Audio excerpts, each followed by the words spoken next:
తెలంగాణ భవన్లో కిల్లు శ్రీనివాస్ మాట్లాడుతున్నారు. లైవ్ చూద్దాం. ప్రజలు హామీలు ఎక్కడ అడుగుతారో, ఎక్కడ రోడ్ల మీదకి వచ్చి ధర్నాలు ఇస్తారో, ఎక్కడ కాంగ్రెస్ పార్టీ కార్యకర్తను అడ్డుకుంటారనే భయం ఇవాళ రోజు రోజుకు రేవంత్ రెడ్డికి ఎక్కువైపోయి, ఇవాళ గతంలో మా ప్రభుత్వం కేసీఆర్ గారు ముఖ్యమంత్రిగా ఉన్న సందర్భంలో తీసుకున్న నిర్ణయాల మీదనే ఎంతసేపు అవన్నీ తన ఖాతాలో వేసుకునే ఒక ప్రయత్నాన్ని రేవంత్ రెడ్డి గారు మొదలుపెట్టారు.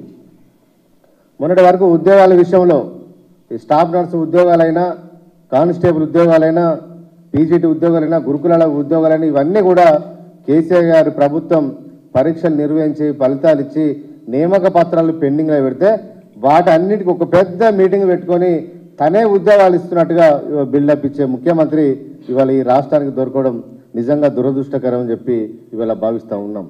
ఇక ఉద్యోగాల విషయంలో అదే కథ. ఇవాళ కొత్త కూడా కేసీఆర్ గారు ప్రభుత్వం ఈ హైదరాబాద్ సిటీలో రోజు రోజుకు ట్రాఫిక్ పెరుగుతూ ఉంది, జనాభా పెరుగుతున్నది. కాబట్టి దీనికి అనుకూలంగా రోడ్లను డెవలప్మెంట్ చేయాలనే ఉద్దేశంతో స్ట్రాటజిక్ రోడ్ డెవలప్మెంట్ అనే ఒక ప్రాజెక్టును ఏర్పాటు చేసి హైదరాబాద్ నగరంలో చుట్టుపక్కల ఎక్కడ ట్రాఫిక్ జామ్ కాకుండా ఇవాళ అండర్ పాస్లో కానీ, ఫ్లైఓవర్లు కానీ ఇలాంటి ప్రాజెక్టు కేసీఆర్ గారు ముఖ్యమంత్రి అయిన తర్వాత, కేటీఆర్ గారు మున్సిపల్ అడ్మినిస్ట్రేషన్ శాఖ మంత్రిగా అయిపోయిన తర్వాత ఇవాళ చాలా అభివృద్ధి కార్యక్రమాలు రోడ్ డెవలప్మెంట్ విషయంలో ఇవాళ హైదరాబాద్లో చాలా జరుగుతూ ఉన్నాయి. అందులో భాగంగానే ఇక్కడ జూబ్లీ బస్టాండ్ నుంచి, ప్యారడైజ్ నుంచి షామీర్పేట ఔటర్ రింగ్ రోడ్ వరకు కూడా ఒక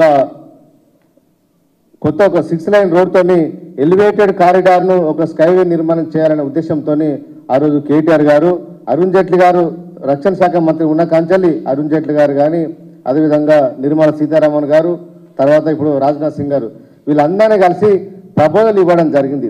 కంటోన్మెంట్ ఏరియాలో రక్షణ శాఖ భూములు ఆర్మీ ల్యాండ్స్ ఉన్నాయి కాబట్టి వీటి అనుమతి తీసుకోవాలని చెప్పి గతంలో పనిచేసిన మా మంత్రులు, ఎంపీలు వినోద్ కుమార్ గారు కానీ చాలామంది ఎంపీలు, అదేవిధంగా మా కేటీఆర్ గారి సారథ్యంలో ఢిల్లీకి వెళ్ళి అనేక సార్లు కేంద్ర ప్రభుత్వం దృష్టికి తీసుకెళ్లి ఆ ఉన్నతాధికారులతో చర్చలు జరపడం జరిగింది.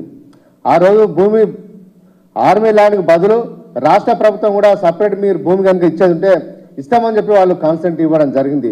దానికోసం రాష్ట్ర క్యాబినెట్లో గత సంవత్సరం జూన్ లోపల ఒక నిర్ణయం తీసుకుంటే దాని ప్రకారం ఆ రోజు మా కేటీఆర్ గారి సారథ్యంలో అందరూ వెళ్ళి ఢిల్లీకి వెళ్ళి రక్షణ శాఖ మంత్రి రాజ్నాథ్ సింగ్ గారిని కలిసి వారికి రిప్రజెంటేషన్ ఇవ్వడం జరిగింది భూమి ఇచ్చడానికి.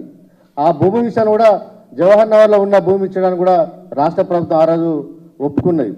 అయినా కూడా వాళ్ళు ఫైరింగ్ రేంజ్లో ల్యాండ్ కావాలి, అక్కడ సరిపోదనే ఉద్దేశంతో ఆ రోజు ఆర్మీ అధికారులు ఆ మీటింగ్ లోపల వాళ్ళు కొంచెం అబ్జెక్షన్ చేస్తే, మేము వికారాబాద్లో కావాలంటే వికారాబాద్లో ఇస్తాం, వనపర్తిలో కావాలంటే వనపర్తిలో ఇస్తామని చెప్తే వాళ్ళు ఆర్మీ అధికారులు చివరికి వికారాబాద్లో తీసుకుంటానికి వాళ్ళు అంగీకారం తెలిపి ఆ రోజే వాళ్ళు ఆమోదం తెలిపారు. బోర్డ్ ఆఫ్ ఆఫీసర్స్ మీటింగ్ లోపల దీని మీద స్పష్టమైన నిర్ణయాలు జరిగి వాళ్ళు స్పష్టంగా ఇచ్చడానికి ఆ రోజు వాళ్ళు అగ్రిమెంట్ వాళ్ళు ఒప్పుకోవడం జరిగింది. ఆ రోజు ఆర్మీ అధికారులు కేంద్ర ప్రభుత్వం ఒప్పుకున్న తర్వాత కూడా కావాలని చెప్పి ఇవాళ కొత్తగా మళ్ళీ కొంతమంది అధికారులతో రేవంత్ రెడ్డి గారు స్టేట్మెంట్ ఇప్పించి ఇవాళ ఈ ప్రభుత్వం వచ్చిన 80 రోజుల లోపలనే అనుమతులు సాధించడం అని చెప్పి ఇవాళ గొప్పలు చెప్పుకునే ప్రయత్నాన్ని ఇవాళ ఈ రాష్ట్ర కాంగ్రెస్ ముఖ్యమంత్రి రేవంత్ రెడ్డి గారు చెప్పడం చాలా దురదృష్టకరం. హైదరాబాద్ నగరంలో హైదరాబాద్ అభివృద్ధి కోసం కేటీఆర్ గారు, కేసీఆర్ గారు ఎంత నిరంతరంగా అభివృద్ధి చేశారు కాబట్టే ఇవాళ సిటీ లోపల, ఇవాళ జిహెచ్ఎంసీ లోపల మాకు ఇవాళ ఎమ్మెల్యే సీట్లు గెలుచడానికి కారణం ముఖ్యమంత్రి కేసీఆర్ గారు, మంత్రిగా కేటీఆర్ గారు తీసుకున్న నిర్ణయాల వల్లనే మాకు ఎక్కువ సీట్లు ఇచ్చిన విషయం ఇవాళ రేవంత్ రెడ్డి గారు మర్చిపోతూ ఉన్నారు. రేవంత్ రెడ్డి గారు మల్కాజ్గిరి ఎంపీగా ఉన్నాడు.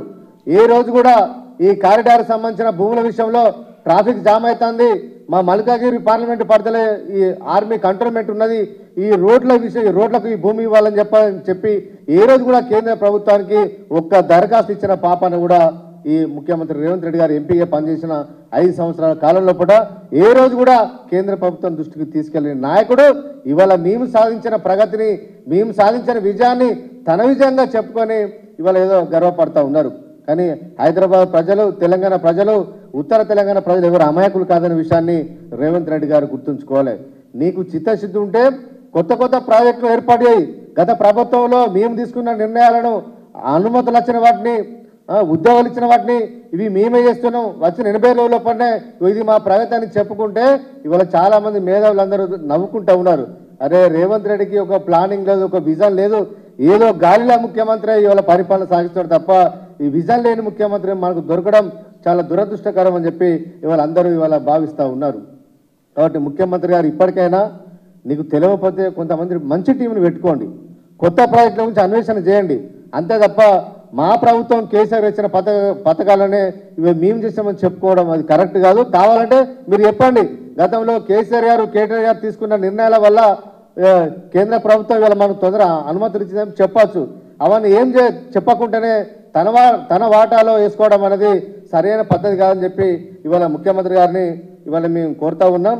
కాబట్టి ఏదైనా మంది పిల్లలు మా పిల్లల్ని చెప్పుకునే ఈ పద్ధతి కరెక్ట్ కాదని చెప్పి ఇవాళ రేవంత్ రెడ్డి గారికి ఇవాళ మేము ఇతో పలుకుతా ఉన్నాం. ఇవాళ వికారాబాద్లో ఫైరింగ్ రేంజ్లో మాకు ల్యాండ్ కావాలంటే రాష్ట్ర ప్రభుత్వం ఇచ్చడానికి ఇన్ ప్రిన్సిపల్గా ఒప్పుకోవడం జరిగింది. కేంద్ర ప్రభుత్వం కూడా డిఫెన్స్ వాళ్ళని ఒప్పుకున్నారు వికారాబాద్లో మాకు కరెక్ట్ ఉందని చెప్పి. ఇంత మంచి అన్ని రకాల మీటింగులు అనుమతులు అయ్యి బోర్డ్ ఆఫ్ అధికారుల మీటింగ్లు అయిన తర్వాత హెచ్ఎండిఏ కానీ ఆర్మీ వాళ్ళు కానీ డిఫెన్స్ వాళ్ళని కంటోన్మెంట్ నలుగురు అధికారులతో మీటింగ్లు అయిన తర్వాత కూడా ఇన్ని మీటింగ్లు అయింది కాబట్టి కేంద్ర ప్రభుత్వం అనుమతి ఇచ్చిందనే విషయాన్ని గుర్తుంచుకోవాలి. ఈ 80 రోజుల లోపల ఎవరు కూడా ఇలాంటి పని చేయలేరు. ఇవాళ చేసామని చెప్పుకోవడం సిగ్గుచేటని చెప్పి ఇవాళ తెలియజేస్తా ఉన్నా. ఇక దానికి సంబంధించిన ఒక వీడియో కూడా గతంలో మీడియాలో కూడా వచ్చింది. ఎందుకంటే ఈయన చేయని దాన్ని చెప్పుకోవడం రేవంత్ రెడ్డికి అలవాటు అయిపోయింది కాబట్టి రాష్ట్ర ప్రజలకు అదేవిధంగా మేధావులకు కూడా మరొకసారి గుర్తు చేయాలని చెప్పి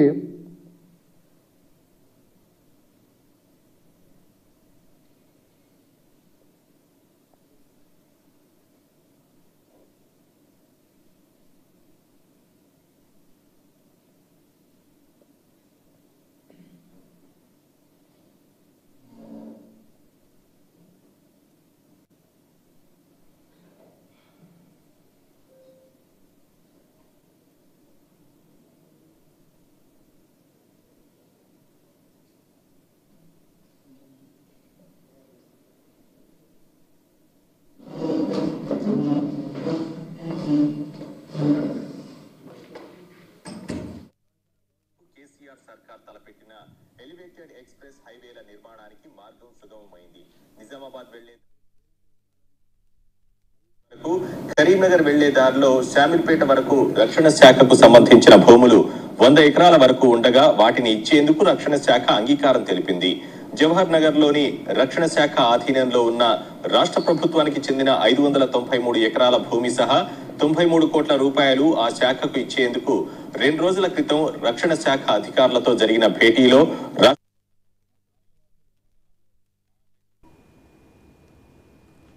తన రాజకీయ